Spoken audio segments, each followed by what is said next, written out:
عقل پسندی ہے کہ عقل پرستی جو ہے یہ بہت بڑا مسئلہ ہے جو آج کے دور کا ہے کہ ہر بندہ یا تو یہ کہتا ہے ہم نے دنیاوی تعلیم پڑھ لی، میں بہت پڑھا لکھا ہو گیا، اب میری عقل میں جو بات سمجھ میں آئے گی صرف میں اسے ہی تسلیم کروں گا، اس کے سوا میں کسی کو شے کو تسلیم نہیں کروں گا۔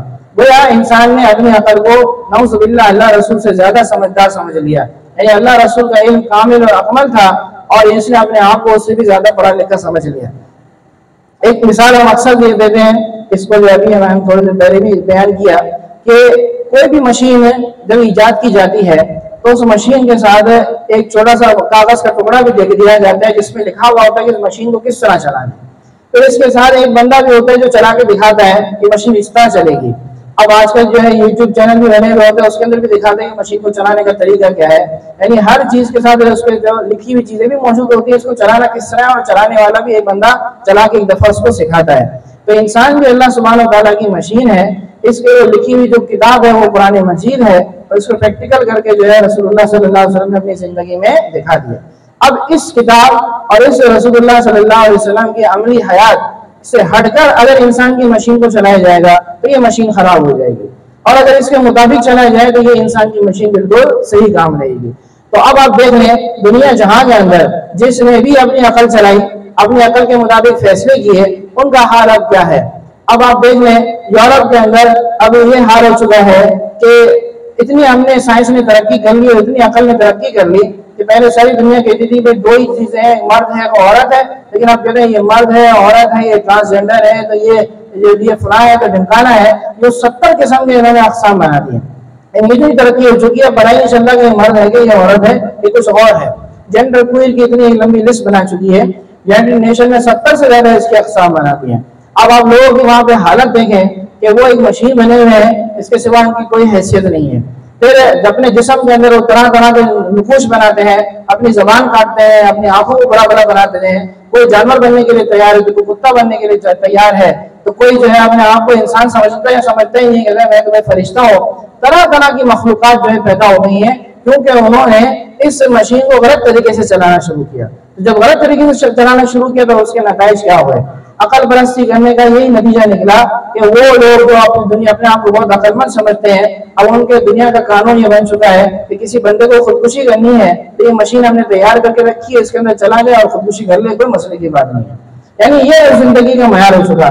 ڈپریشن کے وہ مریض ہیں، نفسیاتی مریض بن چکے ہیں، اکیلے رہنا ان کی زندگی کا مقصد بن چکا ہے، کیونکہ وہ ہر کسی کو یہ دیکھتے ہیں وہ ہمارا دشمن بن چکا ہے، اب وہ ہمارے پیسوں پہ نظر رکھے گا، لہٰذا ہم اکیلے رہیں گے۔ اتنا بڑا ماحول ہو چکا ہے۔ اب عقل پرستی پہ ہر چیز کو سوچنا، ہر چیز کا نتائج نکالنا، اس کے بڑے بھیانک نتائج نکلتے ہیں۔ اگر آپ سے پوچھوں کہ یہ جو بندہ بیمار ہے، اس کو بخار آ رہا ہے، اس کا حل کیا ہے، تو آپ کہو گے پیناڈول کی گولی کھلا دو۔ میں پیناڈول کی گولی کیوں کھلا دوں؟ کیونکہ یہ بخار کے مرض کی دوا ہے۔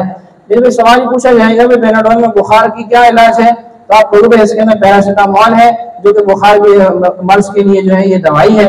پھر میں ایسے پوچھوں گے پیراسیٹامول کیا ہے، تو آپ کہیں گے پیراسیٹامول کا فلاں فلاں فارمولا ہے۔ پھر میں پوچھوں وہ فارمولا کیا ہے، آخر میں آپ خاموش ہو جاؤ گے، آپ کہو گے بھائی اس کا جواب نہیں ہے میرے پاس، کیونکہ انسان کی علم ایک حد تک ہوتا ہے، محدود ہوتا ہے کہ ہر سوال کا جواب نہیں ہوتا۔ کوئی اگر مجھے کہے کہ بھائی ادھر گرمی کیوں ہو رہی ہے، میں کہوں کہ بھائی سورج کی تپش زیادہ ہے۔ کوئی کہے سورج کے اندر تپش کیوں ہے، تو کہتے بھائی سورج کے اندر تپش ہے، اس کا کیا جواب ہے؟ سورج گرمی کیوں پھینکتا ہے؟ پھینکتا ہے تو پھینکتا ہے، یہ اس کی بنیاد ہے، یہ اس کا اصول ہے، یہ کرتا ہے، اس کا آپ کیا جواب دے سکتے ہیں؟ تو ہر چیز کا ضروری نہیں ہے جواب ہو۔ پھر اس کے بعد میں نے کہا کہ یہ تو میں نے آپ کی سائنسی مثال دی ہے، چلے مزید آپ کو دنیاوی مثال دیتے ہیں کہ آپ اس طرح کہتے ہیں ہر چیز میں شک پیدا کرو، ہر چیز میں سوال پیدا کرو۔ دنیا جہاں میں کسی بھی جگہ کورٹ ہوتا ہے تو کورٹ کے اندر فیصلہ ہوتا ہے، اس کو چیلنج کون کر سکتا ہے؟ اس سے بڑا ہائی کورٹ کو چیلنج کر سکتا ہے۔ ہائی کورٹ کے اندر اگر فیصلہ ہو تو پھر سپریم کورٹ کے اندر چیلنج ہو سکتا ہے، لیکن سپریم کورٹ کے فیصلے کو پھر کوئی چیلنج کر سکتا ہے؟ نہیں، آپ نہیں کر سکتا۔ کیوں بھائی؟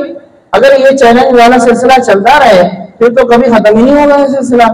ہر انسان سمجھتا ہے کہ اینڈ میں ایک ایسی جگہ نہیں چاہیے جہاں پہ اسٹاپ ہو، اب سپریم کورٹ کے فیصلے کو کوئی چیلنج نہیں کر سکتا، وہاں پہ سوال نہیں کر سکتا۔ تو میں کہ دنیا میں تمہارے جو سپریم کورٹ ہے اس کے فیصلے کو کوئی چیلنج نہیں کر سکتا، تو ہمارے لیے سب سے سپریم ذات اللہ اور رسول کے، اللہ اس کے رسول کے، اس کے فیصلے کو بھی کوئی چیلنج نہیں کر سکتا۔ وہاں آپ سمجھنے کے لیے تو سوال پوچھ سکتے ہیں، لیکن اعتراض نہیں کر سکتے، اعتراض برائے تشکیک نہیں کر سکتے ہیں، دوسروں کو ذہن میں شک ڈالنے کے لیے نہیں کر سکتے۔